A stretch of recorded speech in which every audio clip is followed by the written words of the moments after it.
직업상담사 2급 초단기 합격 비법 1차 시험 합격만을 목표로 제작된 내용입니다. CBT 보고문제 출제 내용을 추가로 반영해서 업데이트했습니다. 관련 자료나 링크는 동영상 아래에 정보창과 고정 댓글에 넣어두겠습니다. 도움이 되셨다면 좋아요, 구독 부탁합니다. 내담자 정보 수집 및 행동 이해 기법입니다. 이 단어는요, 대화형 사례 문제, 내용 파악에 필요한 문제, 오답에 주목해야 되는 문제, 이런 게 막 섞여 있습니다. 그래서 기출 문제 풀이가 굉장히 필수적인 단원입니다. 자, 먼저 내담자 정보 수집 및 행동 이해 기법입니다. 모든 내담자의 행동은 다 이유와 목적이 있다라는 걸 분명하게 인지할 필요가 있어요. 이거 행동 이해 기법에 해당하는 거 이거 말고도 굉장히 많습니다. 왜곡된 사고, 반성예장, 변명의 초점, 이거 끝없이 외우는 것도 좋지만 그래서 오답에 주목하는 게 굉장히 효과적인 방법이에요. 자, 우리가 기억해야 될 오답이요. 한정된 오류 정정하기입니다. 자, 한 개의 오류는 있어요. 한 개의 오류는 있는데 한정된 오류는 없어요. 한정된 오류가 오답이에요. 한 개의 오류는 어떤 불가능이나 무슨 한계점이 어디냐 이런 거에 관련된 오류가 한 개의 오류예요. 한 개의 오류는 있지만 한정된 오류는 없습니다. 이거 대표 오답입니다. 자, 첫 번째 기법이요. 가정 사용하기입니다. 가정 사용하기지만 일종의 질문 기법이에요. 즉 어떤 행동이 이미 존재했다고 가정해서 질문을 하는 기법이에요. 다시 어떤 행동이 이미 존재했다고 가정해서 질문하는 기법이요. 그러니까 이미 실현됐다고 가정하니까 질문 자체가 굉장히 구체적이고 개방적인 질문하는 게 포인트입니다. 좋지 않은 사례요. 직업에 마음에 드십니까? 이거 yes 아니면 no를 물어보니까 개방적이지 않은 질문이고요. 뭔가 구체성이 없어요. 바람직한 사례는 이런 거예요. 당신 직업에서 마음에 드는 게 어떤 게 뭐가 마음에 들어요? 구체적이죠. 좋아하지 않는 게 뭐예요? 어떤 사람이 상사가 됐으면 좋겠어요? 이렇게 굉장히 질문이 구체적이고 개방적인 것이 바람직한 질문 사례입니다. 두 번째 기법이요. 의미 있는 질문 사용하기입니다. 이 의미 있는 질문 사용하기는 자아 개념이 높은 내담자에게 효과가 있다고 알려져 있습니다. 전이된 오류 정정하기 기법입니다. 전이된 오류에는 정보가 잘못된 정보의 오류, 극한점에 관련한 한계의 오류, 그리고 논리적 오류가 있습니다. 여기서 주목해야 될 거요. 극한점에 관련한 한계의 오류라는 것은 있지만 한정된 오류는 없어요. 한정된 오류는 오답입니다. 이거 꼭 오답 기억을 해두시고요. 두 번째, 정보의 오류와 한계의 오류는 각자 개별로 디테일을 좀 더 보셔야 돼요. 자, 정보의 오류는 정보가 잘못된 거예요. 자, 예를 들면 있어야 될 내용이 삭제된 거, 그게 바로 삭제 이야기 삭제하기입니다. 출제 사례는 대화형 사례는 내 상사가 그러는데 나는 책임감이 없대요 라고 얘기하는데 알고 보면 어떤 거에 대한 책임감이 없는지 그 부분이 삭제되어 있죠. 이게 바로 삭제 혹은 이야기 삭제하기의 사례입니다. 그 외에도 정보 자체가 뭔가 이상해요. 보면 인물을 사용했는데 불확실한 인물을 사용하고요. 불분명한 동사를 사용하고요. 어투를 사용해도 제한된 어투를 사용합니다. 이게 바로 정보의 오류의 케이스고요. 한계의 오류는 바로 극한점에 관련한 오류입니다. 자, 첫 번째는 불가능을 가정하는 거예요. 자, 출제 사례는 이런 거예요. 나는 사장님한테 말을 할 수가 없어요. 불가능해요. 이렇게 얘기를 하는 거고요. 대처 방법은 고쳐주는 거죠. 바로 한계의 오류를 정정해 주는 겁니다. 불가능한 게 아니고 당신은 방법을 모르는 거잖아요. 이렇게 정정해 주는 겁니다. 이게 불가능을 가정하는 경우의 사례고요.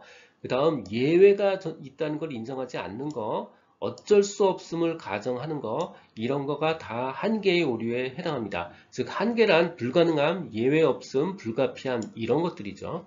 다음 기법, 저항감 재인식하기 및 다루기 기법입니다.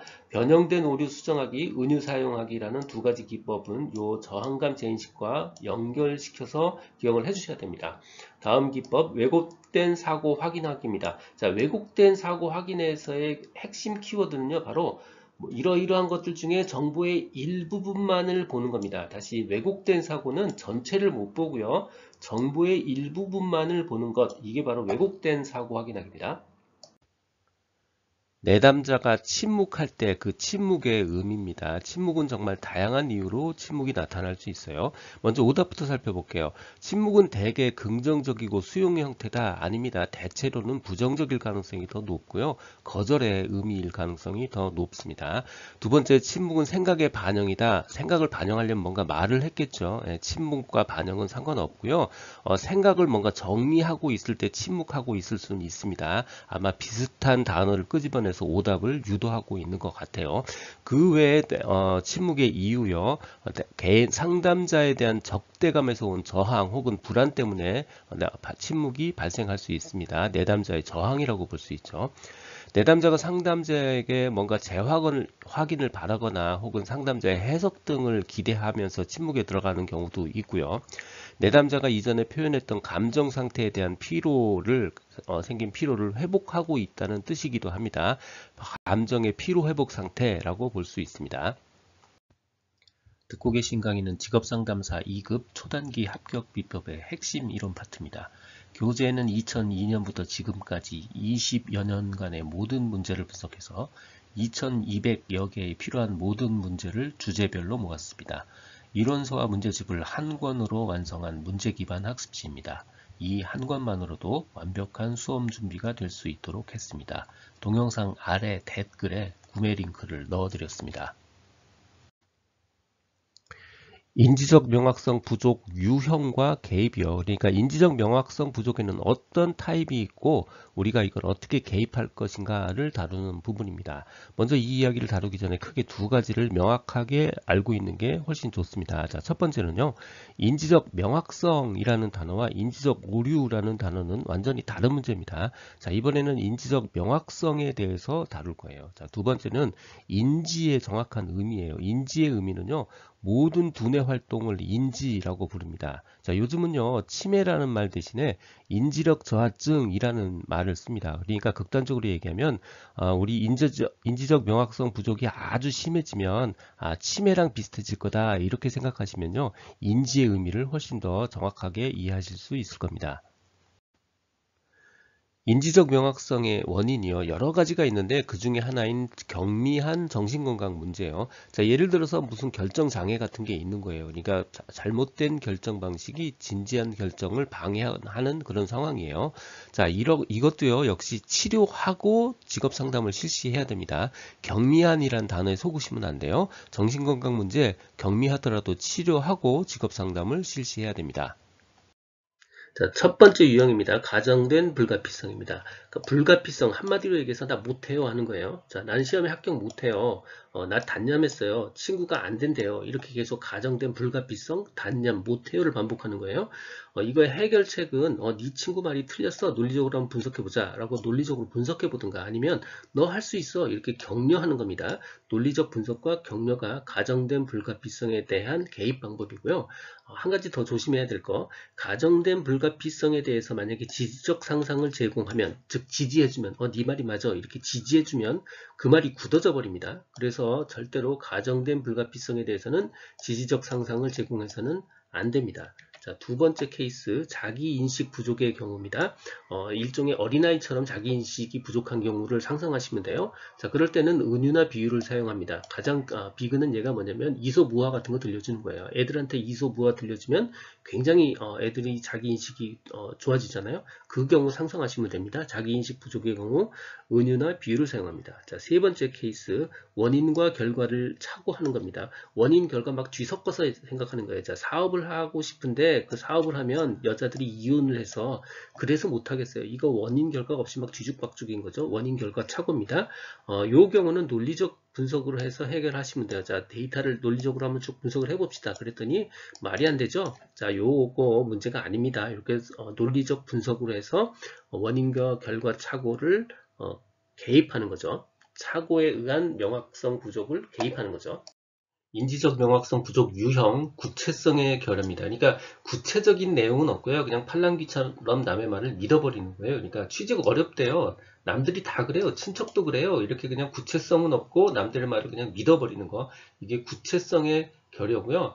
개입 방법 구체화 시키는 겁니다. 그래? 그럼 한번 구체적으로 사실이 어떤지 한번 알아보자. 이게 바로 개입 방법 구체화 시키기입니다.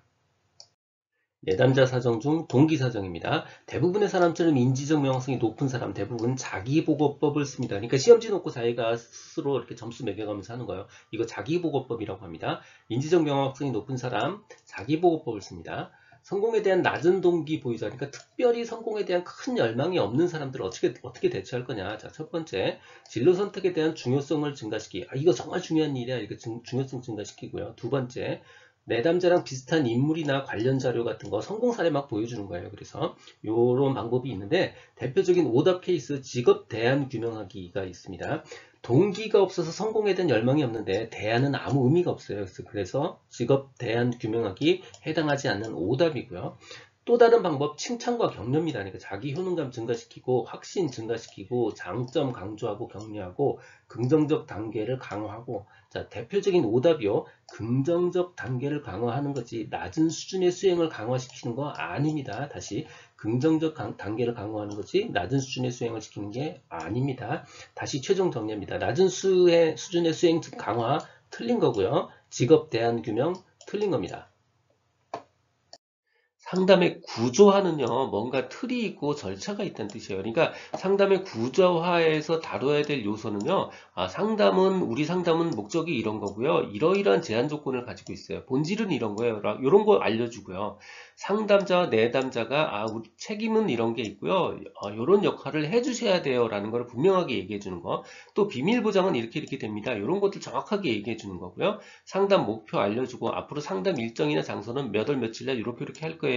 이렇게 다 하나씩 해주는 거 이게 바로 상담의 구조화 작업입니다. 상담의 구조화 작업에서는 내담자의 성격이나 상담 기법 같은 거 적용하지 않습니다. 이런 과정을 통하면 상담자나 내담자 모두 기본적인 기대를 서로 맞추어 나갈 수 있는 과정이 되는 거고요. 내담자 입장에서는 어떤 상담에 대한 모호함이나 불안감을 경감시킬 수 있습니다.